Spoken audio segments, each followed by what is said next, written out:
Can you go from drinking a lot to a little and still maintain a semi sober lifestyle by drinking less? This is a question a lot of alcoholics have. This is a question I had. I thought, hey, maybe I could just go from the insane quantities I'm drinking down to a couple of beers a day or a glass of wine at night. I don't need to give this up completely. I should be able to taper off and be just fine. And those are the questions that we ask ourselves as alcoholics and people who want to taper and deal with things on our terms. But maybe you're finding it difficult. Maybe you vowed to only drink on the weekends or only have light beer or only have wine instead of hard stuff or quit after 10 o'clock or all these little things that we tell ourselves and it just doesn't seem to be working. Well, today we're going to talk to you about how to taper effectively, if it's actually a good idea, if you need to get sober, if you're an alcoholic, and the whole 9 yards. So, welcome to the show, Terry. How you doing? I'm doing well, and I tried tapering many times, and I'm sure any of you here have tried it as well. And actually tapering is also a form that some people have tried to use to taper completely off of alcohol, to quit drinking. And I see websites that talk about tapering and how to do it and this and that. And well, I will tell you, I do need to say one thing. Anybody that is trying to taper, it's definitely highly recommended that it is done with supervision of a doctor, somebody that knows what they're doing about that. Um, Tapering at home can be dangerous, just like quitting cold turkey can be dangerous. So you definitely need to see a doctor. But it, I can't say it doesn't work because some people have. I've seen people that have successfully tapered off. I'll tell you my experience with tapering off, and that's when I was very heavily into drinking. I was drinking a lot. More than 20 drinks a day, I should say, probably double, maybe something like that. I was drinking a ridiculous amount of alcohol, and I tried day after day to limit the amount that I was drinking. I wanted to be a moderate drinker, just like many of you, if you have quit drinking or whether you're still drinking, you would still love to drink and just drink a little bit. But every time I tried it, maybe I was successful for a day or 2 days, something like that, in drinking somewhat in moderation, but it never worked for me. Now, have I seen people that have been successful at it? Well, actually, personally, I have not. Anybody that I've seen that have tried it, they've just went right on to drinking heavily soon after. And for you, Marcus, I think you've mentioned that maybe you were successful for a short time trying, right? Yeah, I did try tapering. It did work for a little while. I found that, going and drastically decreasing the amount I was drinking over the course of a couple months seemed to work. It was dangerous. I didn't realize all the stuff that I know about detox now. And what I found was the problem of leaving the door open was the big problem. Because if alcohol was an option, then getting drunk was always an option. Like that was always there. I Yep. could always get drunk. I could always have an issue. And here, even 10 years sober, sometimes I'll get that thought of like, hey, I could just go get drunk tonight or whatever. It's a fleeting thought, but it does show up. Like when I get stressed, that is an option that was always there, but that option is no longer available. Now, if I was tapering, that would be very difficult. It's kind of like the slope that is the non alcoholic beer stuff. After 5 years sober, I decided to try non alcoholic beer. Found it was a non issue. I was okay with it. I didn't miss alcohol. I just missed things other than coffee and water and tea and Coke. And luckily, the US caught on to the UK's let's make everything non alcoholic deal. But I would say, like, had I had non-alcoholic beers within my first year of sobriety, I probably wouldn't be sober today, in all honesty, because it allowed for an excuse, like, oh, I just smell like beer because it's non-alcoholic beer, and then it's not far to get where you were, right? It's not a far slope from I'm having a non-alcoholic beer to I'm having a regular one to I'm having wine to now I'm full blown alcoholic again. Same kind of thing with tapering. Having one is the gateway to having a bunch. Like if I can't have one alcoholic beverage, then I can't have two, and if I can't have two, I probably am not going to get drunk. Um, so those are the things that I look at, and tapering. I think for some people, maybe it is an option. My personal thought on that would be that they're not full blown alcoholics. Full blown Right. alcoholic is, I mean, we're pretty far toasted. We're pretty done. And understanding that and realizing, okay, these are the things that happen. Now I really can't go back. And I think for the true alcoholic, which I mean, you know who you are. You're just lying to yourself about it and you're lying to others about it. You know who you are. I knew who I was the entire time. I was like, can I do that? It was all just excuses to keep drinking and using and whatever. And if I know that, if I know, hey, you know what? How many more times do I need to prove it to myself that I can't have one? How many Right. times? And then tapering is having that one. So do you need to prove it to yourself again? It will come up. You're going to have a bad day. If I had a bad day and I was drinking one beer a day, let's say instead of non alcoholic beer, I said, I'd like one Bud Light a day. It's practically, like eating, I don't know, stuff with a little bit of it. It's nothing. It's a Bud Light. Come on. It's not even real beer. And sorry to the Bud Light people out there, but it's not. Um, and, if I had that and I dealt with all this stuff, that would open the door to having anything because it's like Yeah. that's one. It's like I don't know. I was not in the dating world long before I met my wife, so I don't know much about this, but it's kind of like what I understand about people who go back to their ex. It's like you can't just like play around usually. It's usually someone's going to get hurt, right? If there's the feelings there, they're going to get reignited. Much like alcohol, it will get reignited. The alcoholic in you will get reignited. It might wait a while, right? You can go on a couple of dates, but soon old feelings will come back, old things will happen, and it's going to kick your ass. Same thing with alcohol. Trying to taper eventually is going to kick your ass, in my opinion. Yeah, definitely. And what you're alluding to is what a lot of the websites that you look at, you could look up tapering.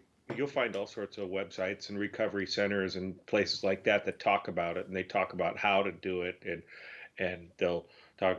They'll definitely recommend that you do it under medical supervision, even if you're trying to do it at home, things like that. And that you start off like, if you're over a 20 per day drinker, then you need to do this and this, and eventually you get to the point where you cut out like one a day or two a day, something like that, and you keep really accurate records of what you're doing, and have somebody that's helping you that can help keep you accountable, things like that. And sure, sounds great, totally. But I tried that. And the problem is when you're completely dependent on alcohol, or even partially dependent on alcohol, there's that psychological aspect that Marcus is talking about right now. And that's that you didn't take alcohol completely off of the table.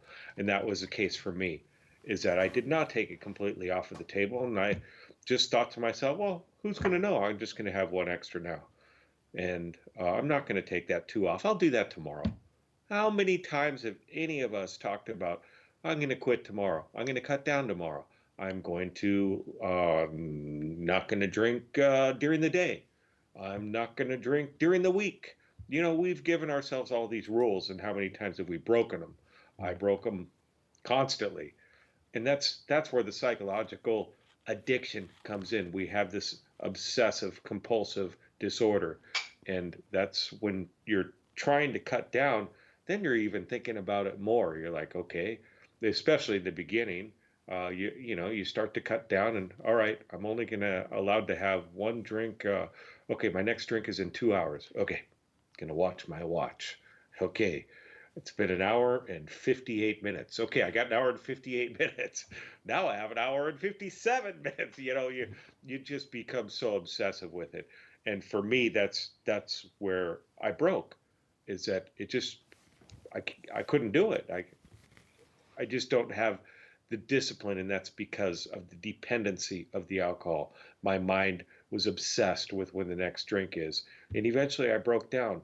And then if you're trying to cut back, I mean, how many days are you going to taper? And most of the tapering sites or anything like that, they'll say it's going to be like a week to 2 weeks, something like that. That's a really long time to be that disciplined when you're an alcoholic. I mean, when I was drinking, I wanted instant satisfaction constantly, and then all of a sudden you have to have this discipline. It's a really difficult thing to develop, and that's why I eventually had to stop. And it was cold turkey with medical supervision, so it was done safely, and that's what I had to do. I don't. If any of you have been able to taper off successfully, I'd love to hear your comments. And if you're watching this video not live, let us know in those comments below. I'll be checking, and I'd just be interested to see how it went and see what you went through, see if you were successful. The other factor is long-term sobriety. So you've tapered off. Let's say you were successful tapering off, and I think I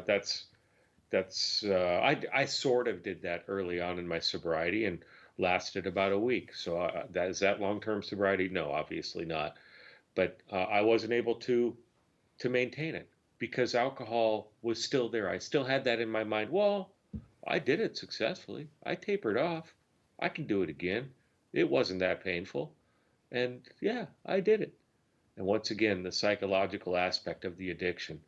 For me, unfortunately, I had to hit a pretty hard rock bottom, and that's still in my mind.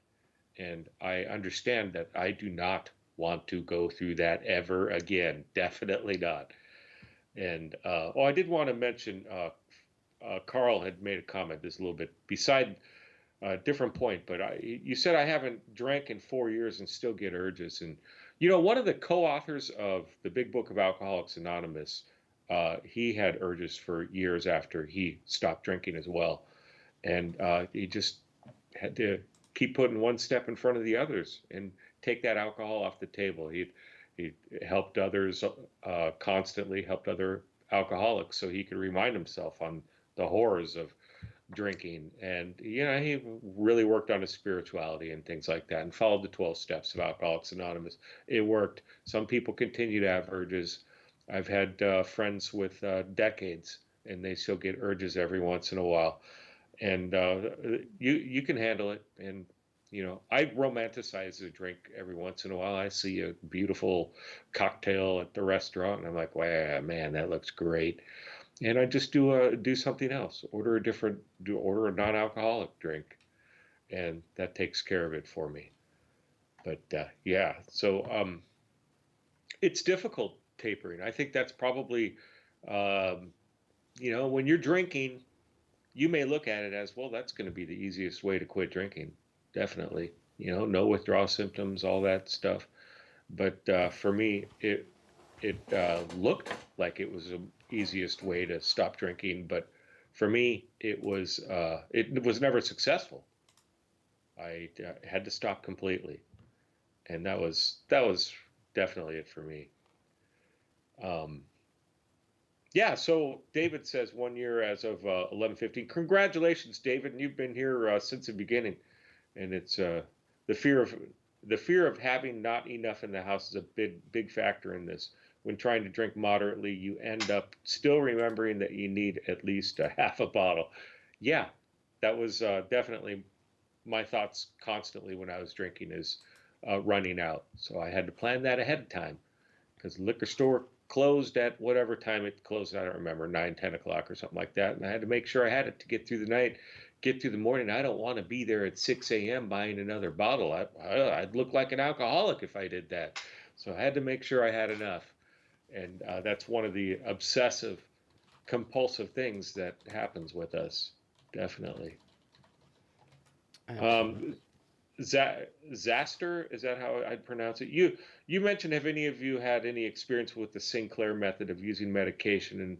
And neither one of us have, but I do understand that they do talk about tapering, and you don't have to stop right away and things like that. And I do also understand that people have been successful with the Sinclair method, but the important aspect is you can't, for me, in my opinion, this is my opinion, you can't just use another drug or chemical, whatever it is, to stop. Yeah, it's going to help you stop, but is it going to help you stop in the long run? You really have to change the way you look at alcohol, the way you look at life, and that's what our program talks about. If the Sinclair method is a method that gets somebody to the point of sobriety, that's great, but it has to be coupled with many other factors and other just changes in the way you think, your perspective towards life. And that's what's really important. That is the most important thing for long-term sobriety. It's a new way to look at it. And I mean, go ahead. I would say also the Sinclair method is, by essence, a way of trying to taper. That's what they're trying to do. Is they're trying to get you to. It's trying to do pharmacological extinction, which is making your brain no longer be tied addictively to alcohol.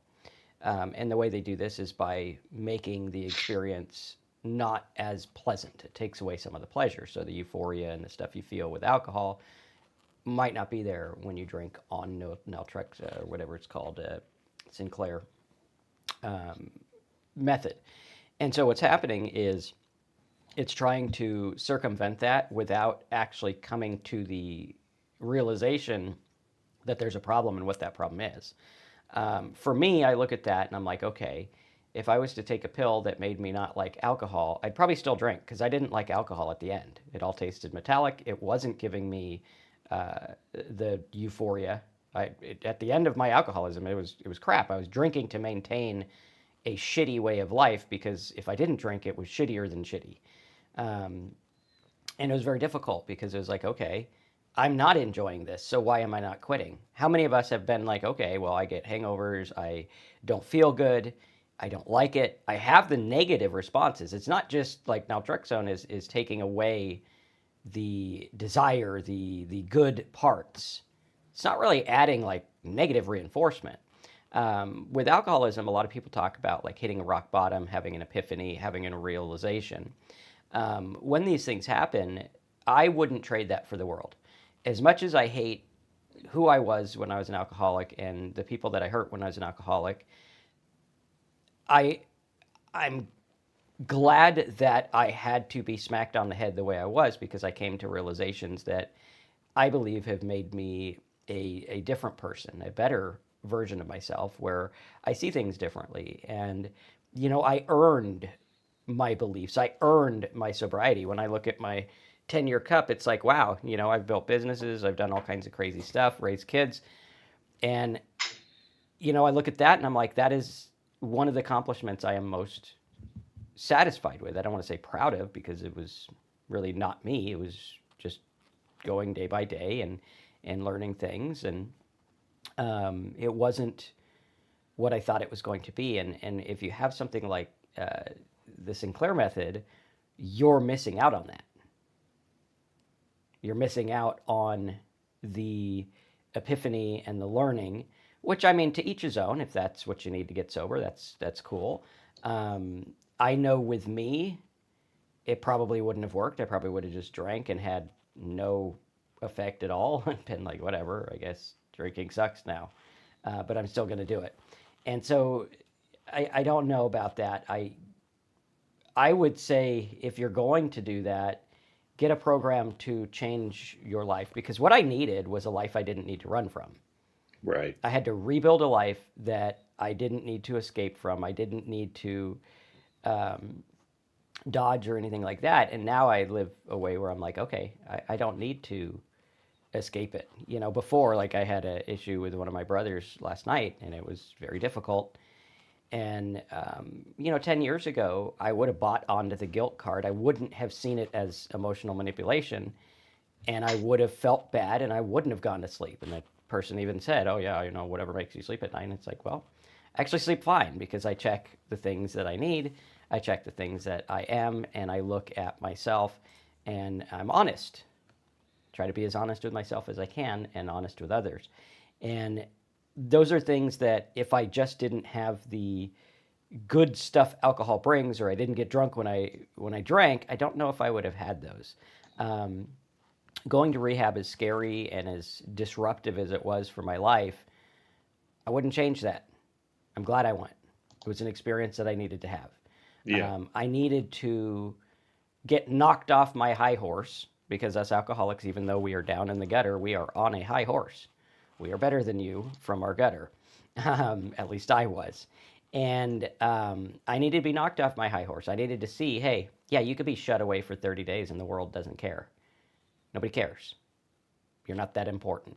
And realizing that was, it could be depressing, or it could be the greatest thing in the world. Like, hey, nobody cares. I could go do what I feel is right and live and breathe the way that I want to, without having to look at, oh, that's what that person thinks. This was this person thinks. This is how this is. I need to fit this mold. No, I'm going to do what I do. On one of my other channels, I did a video about a political figure, and a lot of people didn't like it, and they were talking about, freedom of speech or freedom of this and freedom of whatever. And that brings me to the point of, here in America, we have the freedom to do whatever we want. You could do whatever you want if you're willing to pay the consequences. Like, I can go do whatever I want if I'm willing to accept whatever it is. And realizing that gives you the control and the power. Now I'm like, okay, now I can make the decisions. I'm no longer a victim of society. I'm no longer a victim of life. I go through and I do what I do. I try to do the best I can, and I realize I'm human. I don't know if those epiphanies would have came had I just not felt good when I drank or something. Right. I don't think so. Yeah, me too. I needed the wake up call. Mm-hmm. Definitely. And I needed the rehab. Even though I did not stay sober after rehab, I started drinking again, and I was able to stop about a month later. But the things I learned, and the epiphanies that happened, they were part of my journey to sobriety. I'm definitely not disappointed that I went, or I don't have any regrets for going to rehab. And Carl, speaking of rehab, you said, how do you get to rehab? I need to get help bad. Doctor first, definitely, especially if you're having withdrawal symptoms. But Google it. Google local rehabs. Start calling them personally. I know it's hard. The telephone is a heavy thing.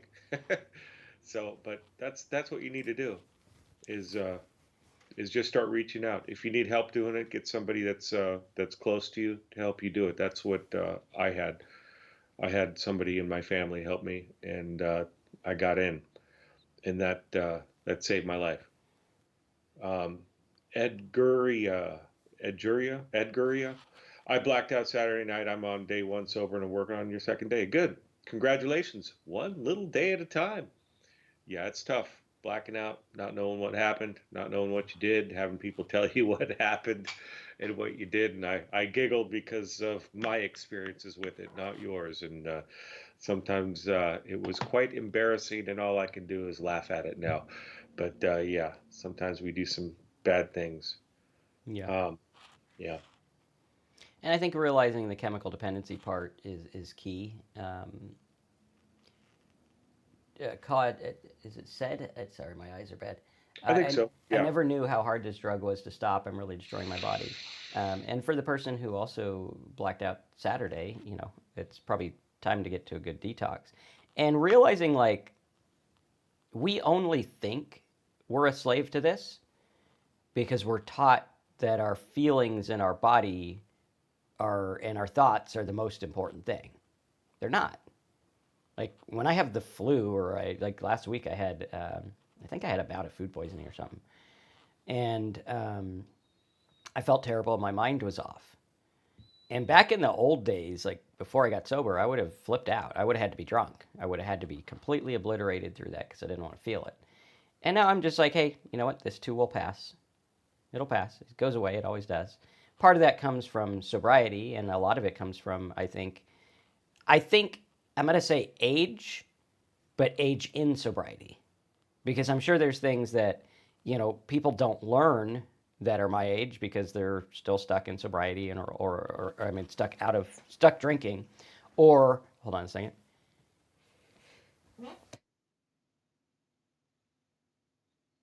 Hopefully you didn't hear that. Did I mute it in time? No, you were that was quite skillful. There we go.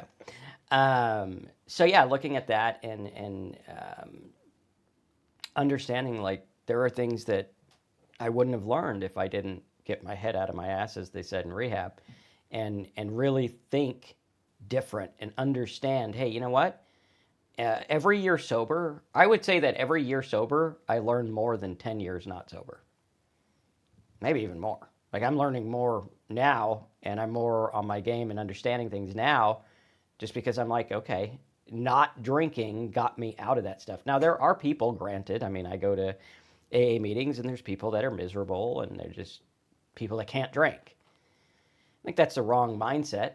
That might be what naltrexone does. Like, oh, I can't drink; it's not fun anymore, and I really want to have the fun, but I can't. That's not learning a new way of life. That's basically just waiting around for the next relapse. And I think that's why there's so much relapse in recovery, is because we're not getting that change. We're not hitting that place of, oh my God, life is better not drinking. Like, stop buying the bullshit that the alcohol companies sold us. Really take a hard look at what it is like drinking. Sure, do people have fun? Yeah, they do. Did I? Yeah, I did. At the end, when I was an alcoholic, did I? No. Is that worth all the other supposed fun? No. And then you go have fun at the same places eventually when you can, and you have actually more fun because you're sober. Like, I don't know why people think you have to have a drink to have fun. I mean, I do. It's billions and trillions of dollars of alcohol advertising. But it really doesn't change much. What it's doing is it's shutting off the voice that says, don't go ask that girl to dance. Don't go do this. Don't go sing karaoke, which, I mean, some of us shouldn't anyway. That's just a fact. But you're turning that off when in actuality, you're the one who turned that off. Right? You're just lowering that stuff. And what if you were able to do that on your own soberly? What if I could do that on my own and be like, hey, you know what? I'll go do that, because it's a change in the way you think. Like when you think, oh, go ask the girl out, I need alcohol to do that. Liquid courage. Okay, well, it's liquid shit. Really, it's not courage at all. You have the courage. You just needed to shut off the voice that said you didn't. And when you look at it, the reason you need that is because society has programmed you that, oh, you go ask the girl out or do whatever when you're drinking, and it makes you less worried. Well, what are you worried about? I'm worried about rejection. What is rejection?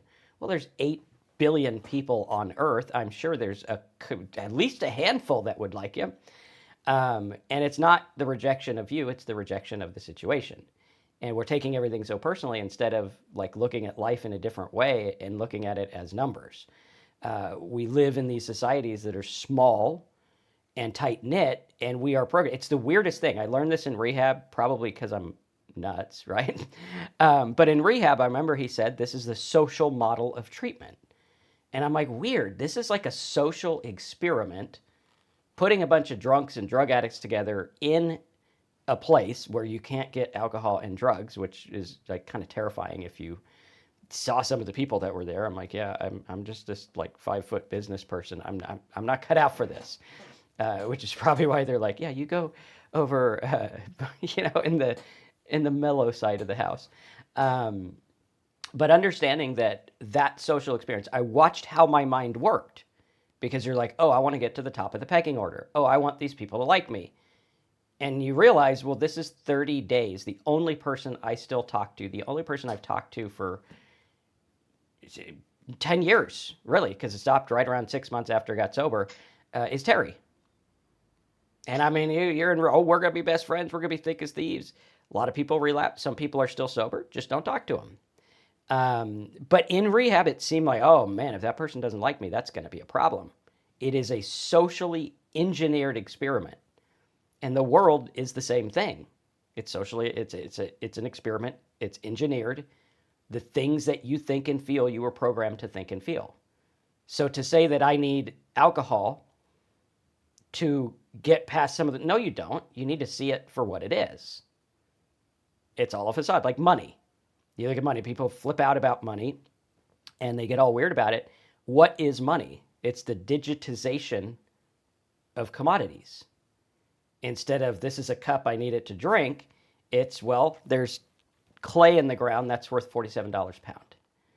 It's, there's shrimp in the ocean. There's not shrimp in, to a shrimping fisher, I don't know, a shrimp getter, whatever the hell they're called, to a shrimp getter, there are no shrimp in the sea.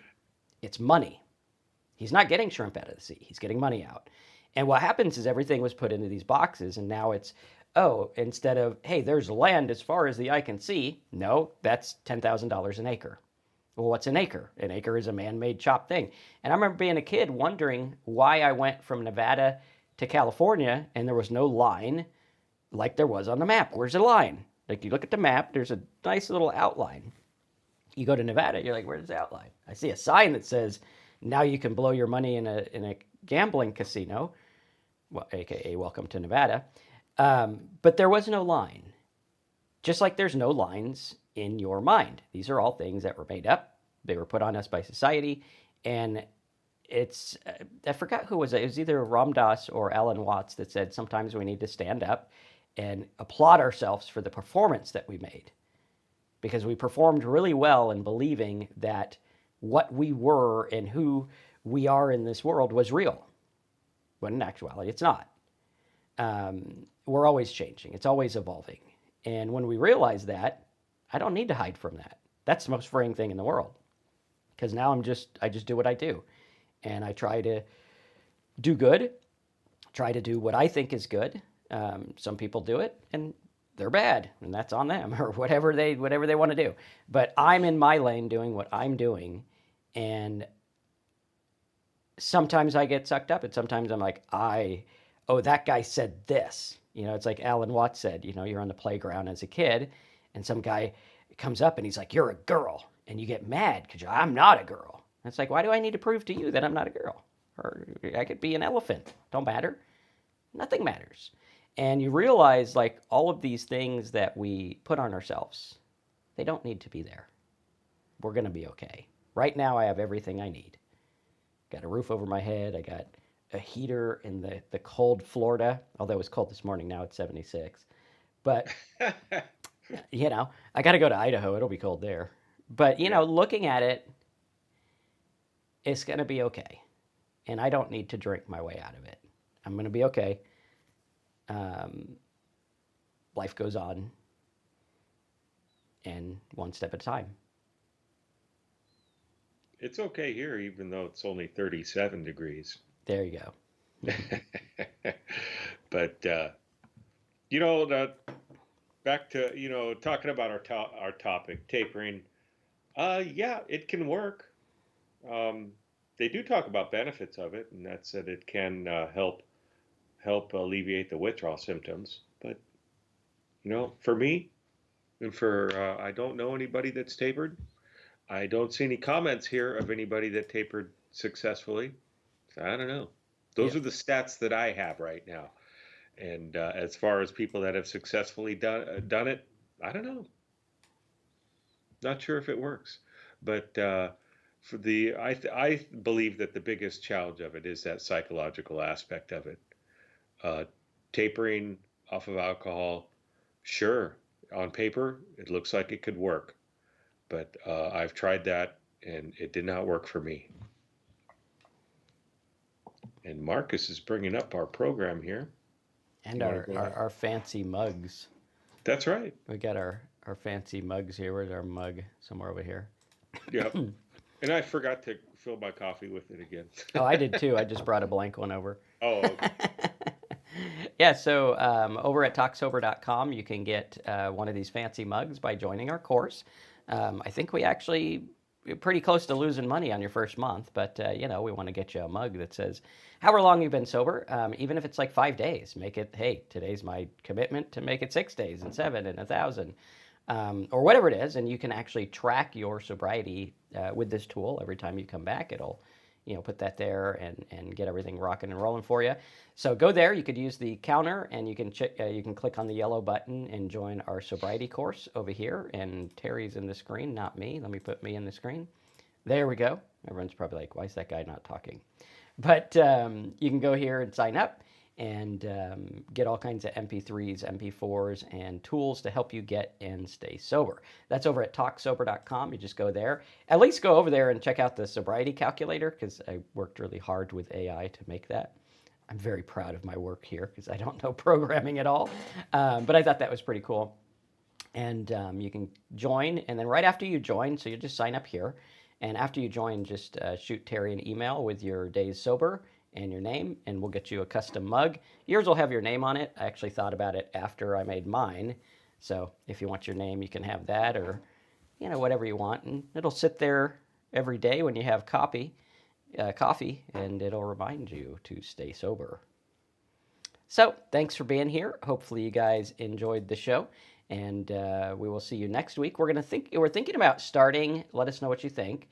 We're thinking about starting some episodes on emotional baggage, like dealing with all the other stuff. Dave, yeah, you can get a cup if you're a member. Just ask Terry; he'll hook you up.